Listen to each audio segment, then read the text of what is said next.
Yes, ça, j'ai récupéré quelques minutes.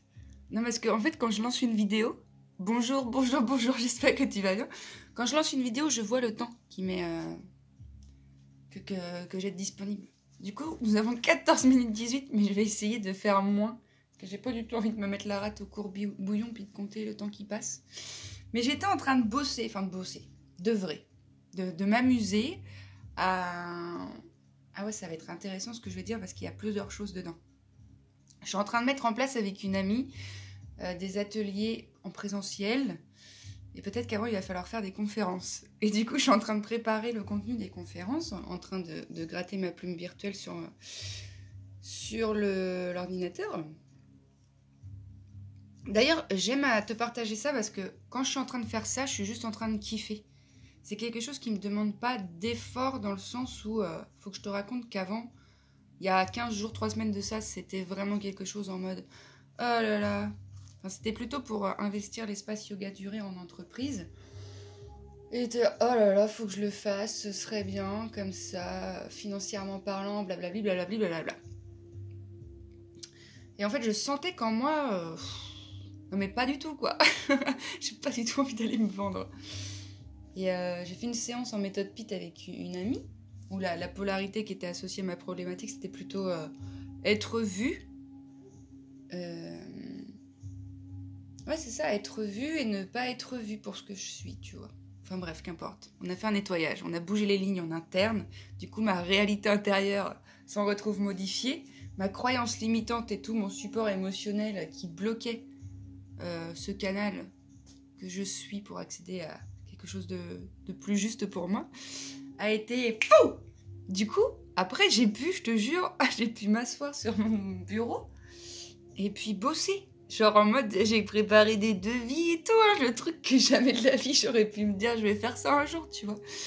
Et en fait, entre-temps, il y a autre chose qui s'est proposé avec une amie. Donc ce dont je te parlais, les ateliers en présentiel, pour faire bouger les lignes ensemble et pour que chacun reparte avec une réalité modifiée et puis du coup puisse créer une matérialité un peu plus en adéquation avec ce qu'il est. Et du coup, en fait, on avait prévu pour janvier-février et Danielle Soleillant, donc celle avec qui je vais co-créer, effectivement, me dit peut-être c'est un peu tôt, peut-être il faut d'abord qu'on se fasse un réseau et tout ça. Et du coup, j'étais là, mais c'est vrai qu'en fait, tout ce dont moi je suis au fait sur notre fonctionnement et tout ça, il y en a plein qui ne le sont pas. Donc bref, tout ça pour dire, je vais arriver là où je vais arriver. Donc je suis en train de préparer pour la conférence des supports. Je suis en train de faire un brainstorming toute seule avec moi-même. Et c'est très kiffant d'habiter cet espace, ça me fait vibrer parce que c'est tellement juste pour moi de partager et de transmettre qu'en fait, effectivement, pour moi, c'est l'enthousiasme que je ressens là, c'est ma boussole. Ça veut dire que l'action que je fais, elle est juste. Ça veut pas dire que c'est que simple, hein. Ça veut pas dire que faire que des recherches, écrire des textes et tout ça, faire de la com et tout, ça va pas être trop mon dédale. Mais c'est soutenu par un enthousiasme qui fait que qu'importe, Davaï, j'y vais quoi. Et en fait, c'est pareil pour toi. Est-ce que ce que tu fais, c'est enthousiasmant? Enthousiasmant, c'est vraiment inhérent à notre nature, cette joie enfantine de s'essayer, de se découvrir, de s'offrir. C'est vraiment une joie légère de aller, j'y vais quoi, on verra. Et j'entends beaucoup trop de gens qui me disent mais comment tu sais que ça va marcher ou est-ce que ça va marcher? Mais j'en sais rien si ça va marcher. Juste le fais parce que ça m'amuse et parce que si ça m'amuse et que c'est juste pour moi, alors c'est juste pour vous aussi. Et c'est ça l'interdépendance en fait. Ça veut pas dire qu'il y aura du monde ou que ça va... Boum. Et s'il n'y a pas de monde, j'irai voir en interne quelles sont mes croyances limitantes qui bloquent pour que dans ma matérialité, ça se passe pas comme je le souhaiterais. Tu vois, c'est incroyable. Tout ça pour dire que je suis très enthousiaste à faire ça ce matin. Et j'avais à cœur de le partager, mais ce que je veux te partager, c'est plutôt autre chose, même si ça en fait partie. Voilà, j'étais en train d'écrire. Et du coup, j'ai lu ce que j'ai écrit. Bon, il est important de conscientiser ce que nous sommes. Et nous sommes avant tout un être énergétique. Hein. Ça, c'est primordial, en fait, à comprendre. Mais en fait, je réalise à quel point il y en a plein qui ne sont pas au fait avec ça. Donc, la phrase qui suit, c'est « Un être spirituel venu s'incarner dans la matière ». et un être matériel venu expérimenter sa spiritualité. Et cette deuxième partie de phrase, je la kiffe beaucoup parce que moi j'ai beaucoup entendu, avec tout le développement personnel sur la toile et c'est nous sommes avant tout des êtres spirituels, venus s'incarner dans la matière, donc ça sert à rien de s'identifier à ce que nous ne sommes pas. Et du coup, ça mettait à mal ce qu'on pouvait éprouver dans la chair ou ressentir, puisque finalement, sous couvert de je suis un être spirituel, ce qui m'habite dans ma matérialité et mon corps, bon bah du coup, c'est pas moi, du coup, bah je vais essayer de lutter contre ce que je ressens, même si quand même ce que je ressens c'est un petit peu chaud, mais vu que je suis un être spirituel, et du coup, je trouve que la spiritualité a vraiment mis à mal la matérialité intérieure qui te détermine et qui fait que tu es ce que tu es aussi en fait. Et c'est vrai que cette phrase, on l'entend peu en fait. La deuxième phrase que j'ai lue là. Et un être matériel venu expérimenter sa spiritualité. Et c'est ça, l'un ne va pas sans l'autre. On est des êtres humains. On n'est pas juste des êtres, on n'est pas juste des humains. Et voilà, c'est ça que j'ai mis après. Et tant qu'on n'aura pas compris qu'on est des êtres humains, on sera dans la marde. Enfin, moi j'ai l'impression qu'on est un petit peu dans la merde quand même aujourd'hui. Mais c'est ok parce que franchement, la merde, on y a posé tout plein de trucs connotés péjoratifs et tout, mais en final, c'est quelque chose qui permet d'extraire les toxines, qui permet de purger son corps pour faire advenir autre chose. Donc c'est très bien, là on est dans la marde. Et ben on va on va la prendre cette marde et on va s'en servir intelligemment pour composter un nouveau terreau, tu vois. Mais il est vraiment important de conscientiser qu'on doit matérialiser notre spiritualité et spiritualiser notre matière, tu vois.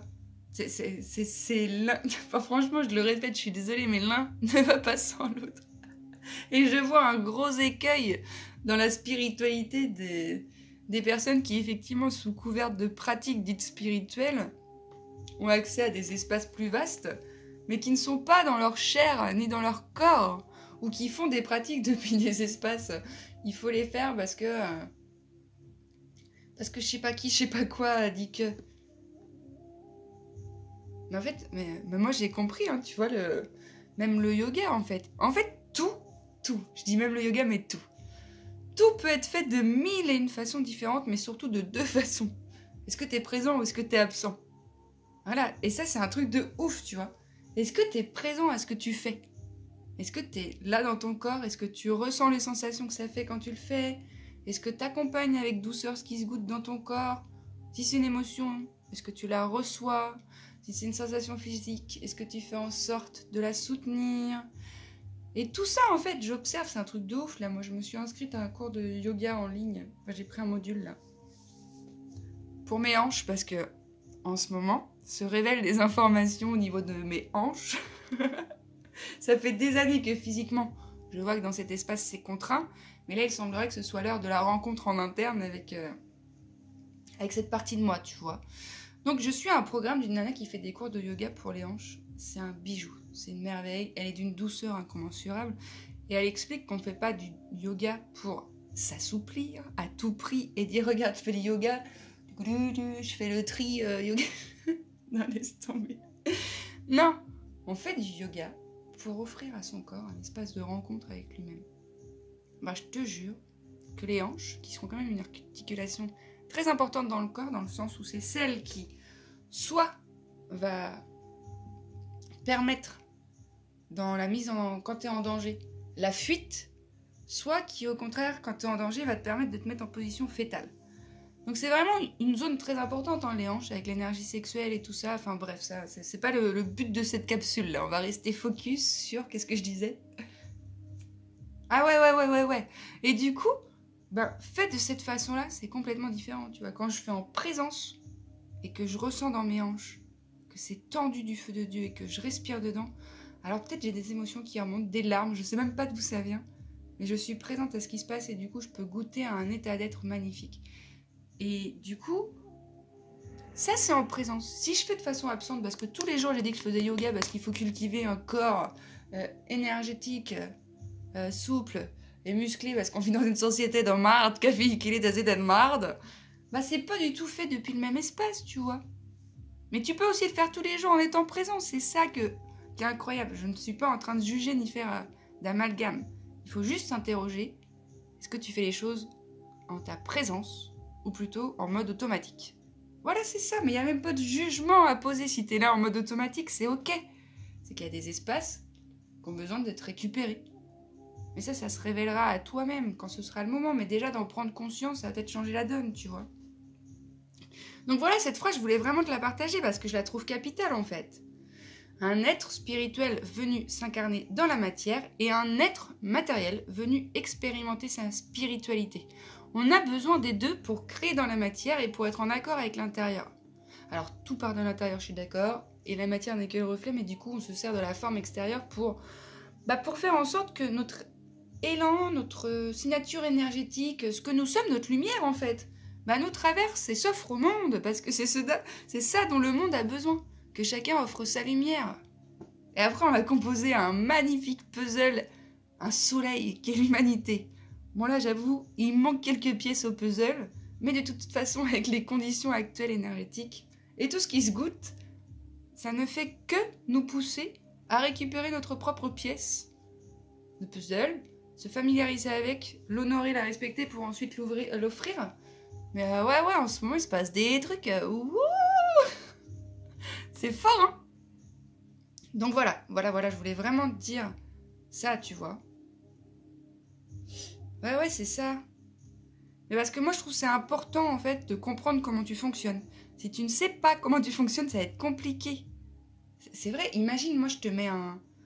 Mais je sais que la voiture, tu sais ce que c'est dans ton inconscient et conscient, donc c'est chaud, mais... Imagine la première fois que tu as vu une voiture. Alors, c'est compliqué parce que... Voilà. Tu sais pas ce que c'est, je te mets une voiture devant toi, tu sais même pas que ça roule, tu sais même pas qu'il y a un moteur, tu sais même pas tout ça. Oui, bon, on va dire que je te pose un Boeing devant toi parce que la voiture, hop. Bon, tu sais que ça vole. Tu sais pas comment ça marche. Je te laisse les clés puis je te dis topette. Tu vas galérer, non? Tu rentres dans l'avion, tu rentres dans le poste de pilotage, t'as plein de boutons, t'as une clé mais tu sais même pas où elle va. Tu sais pas parce qu'on t'a pas appris. Et c'est normal de pas savoir quand on t'a pas appris. Et du coup, tu vas peut-être appuyer sur des trucs qui vont faire que tu vas mettre le chauffage à Mach 12, que tu vas couper le réacteur, que tu vas lancer le truc sans avoir rangé le train. Enfin, tu vois, plein de trucs. Il y a de fortes chances que tu ne partes jamais ou que tu te scratches, tu vois. Et c'est pour ça, moi, je trouve ça important de réaliser, en fait, ce que nous sommes. Mais je vais mettre des trucs en place pour que les partages ils soient plus conséquents et que vous puissiez...